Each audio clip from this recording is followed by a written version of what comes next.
What would you do if the man your wife trusted to fix your marriage was the same man she was sleeping with behind your back? The night I realized it, I was sitting in my car outside a quiet office building on North LaSalle Street in Chicago, engine off, watching the soft glow from a third-floor window. Her car was parked under a flickering street lamp, the same spot she always used for her late therapy sessions. My hands were gripping the steering wheel so hard they hurt, but I couldn't let go because I had just seen him kiss her. And she didn't pull away. If you genuinely enjoy our stories, please subscribe to the channel, tell us where you're from, and what time it is right now. It's always fascinating to know how far our story flows. It didn't start there, though. It never does.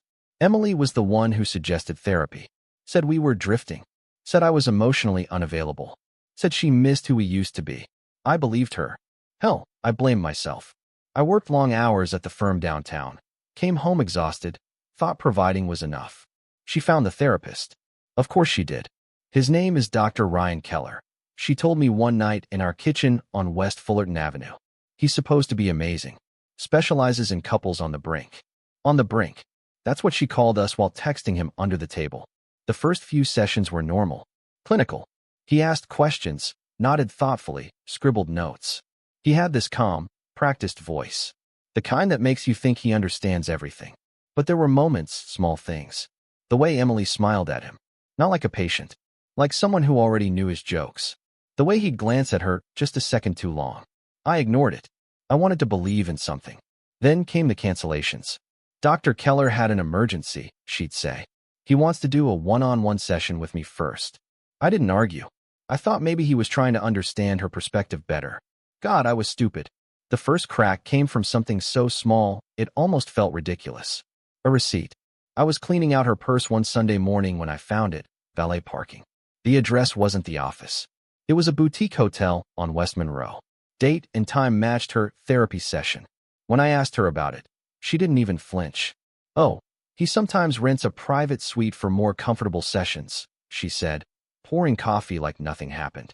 He says the office environment can feel too clinical. I remember just staring at her. And somehow, I let it go. Because trusting her was easier than facing what it meant if I didn't. But things changed after that. She became colder. Conversations turned into interrogations. Everything was my fault. My tone. My absence. My lack of growth. She started using therapy language like weapons. You're projecting. You're emotionally stunted. You're not doing the work. And Dr. Keller backed her up. Every session felt like a courtroom where I was already guilty.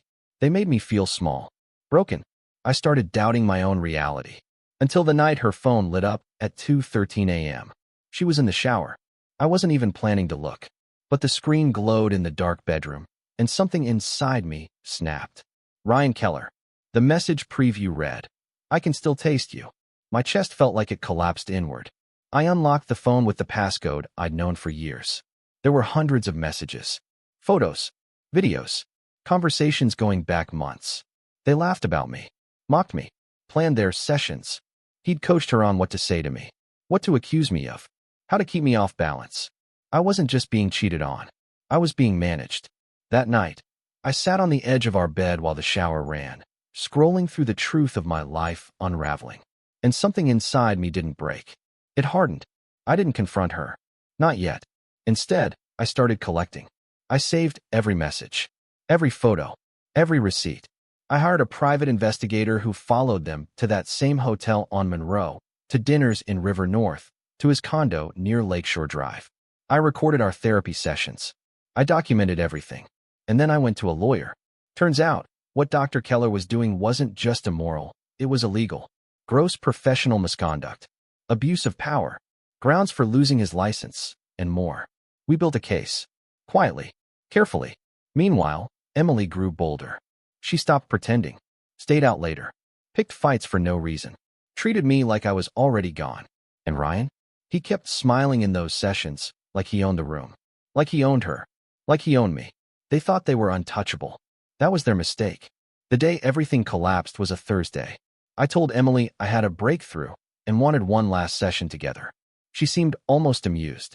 We met at his office on LaSalle. He greeted us like always. Calm. Confident. Good to see you both, he said. I sat down across from him, Emily beside me. And then I placed the folder on his desk.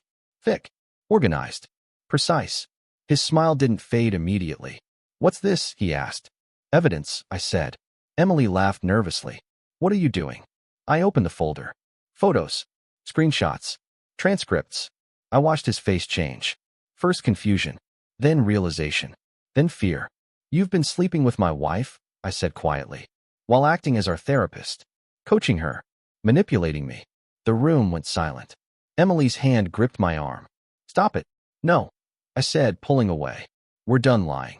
I slid another document across the desk. A formal complaint to the Illinois Licensing Board. A lawsuit draft. A report already submitted to his practice. You're finished, I told him. He tried to speak, stumbled over his words. The calm, composed doctor was gone. Emily turned pale. You wouldn't. I already did. The fallout was immediate. His license was suspended within weeks. His practice shut down. His name spread across professional circles like poison. Emily lost everything with him. But she lost more than that. In the divorce, the evidence destroyed her. Infidelity, manipulation, emotional abuse, it all came out. Public record. Her friends distanced themselves. Her family turned cold. The narrative she built collapsed under the weight of truth. She tried to call me once. I didn't answer. I heard later she moved out of Chicago. Started over somewhere smaller, quieter. Somewhere people didn't know her name. As for me, I stayed. Same city, same streets. But nothing felt the same. Sometimes I drive past that office on LaSalle. The lights are off now. Empty. Just another space where something once existed and was destroyed. And every time I pass it, I remember one simple truth. Trust doesn't shatter all at once. It rots quietly until there's nothing left to save. The end.